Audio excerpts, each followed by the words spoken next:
عمر 6 سال، اور آپ مدینہ گئے ہیں اپنی ماں کے ساتھ اپنے باپ کی اپنے خامد کی قبر کی زیارت کے لیے۔ حضرت آمنہ نے سفر کیا، وہاں پہنچی، 1 مہینہ قیام کیا، واپسی شروع ہوئی۔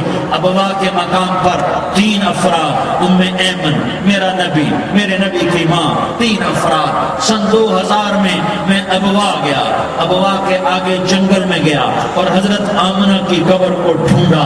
میں نے زندگی سفروں میں گزار دی، میری زندگی ساری سفروں میں گزری، اور سفروں میں کیفیات واردات مختلف دیکھی۔ میں بیت اللہ کے اندر 2 دفعہ داخل ہوا اور وہاں نمازیں پڑھی، نفل پڑھے، پر جو کیفیت میں نے حضرت آمنہ کی قبر پہ دیکھی میں نے بیت اللہ کے اندر بھی نہ دیکھی۔ کہ میں وہاں کھڑا ہوا 1400 سال پیچھے دیکھ رہا تھا، چاروں طرف جنگل تھا، چاروں طرف کالے پہاڑ تھے اور کانٹے دار جھاڑیاں تھیں اور چھوٹے چھوٹے کیکر تھے اور سخت ان کے کانٹے تھے، بڑے بڑے پتھر تھے، نوکیلے سنگریزے تھے اور سیاہ کالے پہاڑ تھے، اور چاروں طرف سن 2000 میں انسان نام کی شے نہ تھی۔ 14 صدی پیچھے میں نے مڑ کے دیکھا کہ میرے نبی کی ماں صرف 25 سال کی عمر میں ہارٹ اٹیک نے پکڑا اور آپ گری۔ ایسے اوپر چبوترا سا تھا، کوئی 40-50 فٹ اونچا پہاڑ ہے جہاں میرے نبی کی ماں پر موت نے وار کیا۔ ارے یہ موت مدینے میں آتی تو نان کے سنبھال لیتے، یہ موت مکے میں آتی تو داد کے سنبھال لیتے، کوئی دادا سنبھالتا، کوئی چاچا سنبھالتا، کوئی پھوپھی سنبھالتی، کوئی ماموں سنبھالتا، مدینے میں رشتہ دار تھے، کوئی وہاں سنبھالتا۔ یہ میرے رب نے کیا کیا؟ یہ لیاری والوں کو پیغام دیا کہ دیکھو دیکھو اپنے نبی کے مصائب دیکھو، تم جھک جاؤ، سہ جاؤ، اللہ اور اس کے رسول کی رضا میں پی جاؤ، سہ جاؤ، تو تمہیں عزت کے تاج مقدر، تمہیں کامیابی مقدر، تمہیں عزت مبارک، تمہیں کامیابی مبارک، تمہیں رحمت مبارک، تمہیں جنت مبارک، تمہیں اللہ کی رضا مبارک۔ ظالم کے ساتھ کبھی میرا رب نہ ہوا، مظلوم کو میرے رب نے کبھی تنہا نہ چھوڑا۔ مظلوم کافر بھی ہو تو اللہ اس کا ساتھی ہے، مظلوم کافر بھی ہو تو اللہ اس کا ساتھی ہے۔ میں قربان جاؤں، میرا وجود کانپ رہا تھا۔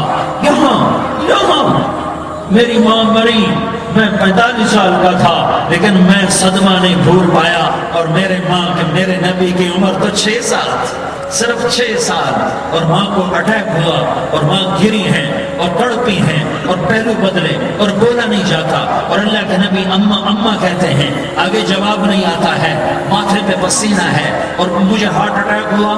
اس لیے میں کہتا ہوں کہ ہارٹ اٹیک ہوا ہوگا حضرت آمنہ کو، کسی کتاب میں نہیں پڑھا، جو کیفیت ان پر آئی اس سے میں قیاس کرتا ہوں کہ ہارٹ اٹیک ہوا ہوگا حضرت آمنہ کو۔ پسینہ ہے، بولا نہیں جا رہا، اور ایسے تڑپ رہی ہیں اور پہلو بدل رہی ہیں، اور اللہ کے نبی سہمے ہوئے، کاش تم وہ جگہ دیکھتے، تم لیاری کے لاکھوں کروڑوں کی آبادی میں کیسے سمجھو کہ میرے نبی پر کیا آفت آئی، کیا امتحان آیا۔ ہٹو بچوں کے شور میں تم کیا سمجھو گے کہ 2 جہان کے سردار پہ کیا قیامت ٹوٹی ہے، کیا دکھ نہیں دیکھا، کیا دکھ نہیں دیکھا۔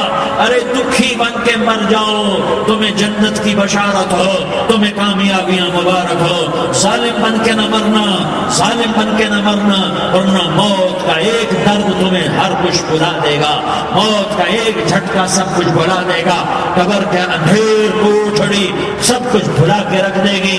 پھر میرے نبی کہتے اماں، جواب نہ آیا۔ پھر ماں نے ہمت کو جمع کیا اور چند بول بولے، بیٹا کل حی میت وکل جدید باد وانی ولدت طہرا، یہ میرے نبی کی ماں کے الفاظ تھے۔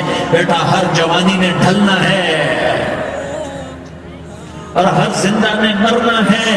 مجھے لگتا ہے میرا وقت پورا ہو چکا ہے، لیکن میں نے ایک بچے کو جنم دیا ہے جو ساری کائنات کو پاک کر دے گا، روشن کر دے گا، اور جان نکل گئی، اور میرا نبی ماں کے سینے پہ سر رکھے رویا ہے اور کوئی آنسو پوچھنے والا نہیں ہے۔ ایک نوکرانی ام ایمن ہے، وہ کہاں تسلیاں دیتی۔ کچھ لوگوں نے آ کے قبر بنائی، قبر بنا کے جب پہاڑ سے نیچے اترے، 40 40-50 فٹ کا پہاڑ ہے. تو ایمن نے دیکھا اللہ کے نبی غائب تھے. 6 برس کا بچہ 6 برس کا بچہ. ایمن پیچھے ہٹی تو آپ اوپر چڑھ کے دیکھا تو اللہ کے نبی ماں کی قبر پہ ایسے چمٹ کر پڑے ہوئے, ماں کی قبر سے چپٹے ہوئے ایسے. اور جب ایمن قریب آئی تو میرا نبی کہہ رہا تھا اماں تجھے تو خبر تھی, اے میرا تیرے سوا کوئی نہ تھا, تو مجھے چھوڑ کے کہاں چلی گئی. تم اس کے امتی ہو جس نے ماں کی گود سے دکھ دیکھنے شروع کیے. تم اپنی خوشیوں کے لیے اوروں کے چراغ بجھاتے ہو, تم اپنے گھر آباد کرنے کے لیے اوروں کے گھر برباد کرتے ہو. کیا موت نہیں آئی گی؟ کیا اللہ کہیں چلا گیا؟ کیا جہنم بجھ گئی ہے؟ کیا جنت کو آگ لگ گئی ہے؟ ارے تو 2 جہان کا سردار تھا, تجھے تو پھولوں کی سیج میں تاروں بھرے تیرے لیے آسمانے خود, جبریل تیرے لیے خدمت کو اترتا, اور یہاں 6 سال کا بچہ. ان ماؤں سے پوچھو 6 سال کے بچے کی کیا جذبات.